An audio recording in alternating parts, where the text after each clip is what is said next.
YouTube'та табыс табу үшін 60 мың просмотр жинасаңыз жеткілікті. Монетизацияға шығу үшін, яғни YouTube'тан табыс ала бастау үшін сізге 4000 сағат просмотр, сосын 1000 подписчик жинау керек.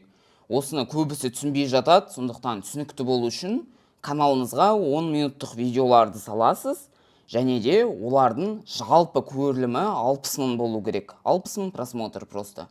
Бәрібір ол бір видеомен 60 мың жинайсыз ба, немесе 10 видеомен әрқайсысы 5-6 мың просмотрдан жалпы 60 мың жинайсыз ба, сізде уже монетизацияға жеткілікті сандар жиналады, подписчиктердің саны, сағаттардың саны. Жаңа каналымдағы алғашқы видеом секретный методым бойынша жасалған, курстарында үйрететін 105 мың просмотр жинап кеткен, және сағаттарының саны 6100, ал бізге 4000 сағат жинасақ жеткілікті. Және де 1000 подписчик керек. Бұл видео уже каналыма 3100 подписчик алып келген. 10 минуттық қызықты видео жасайсыздар, және де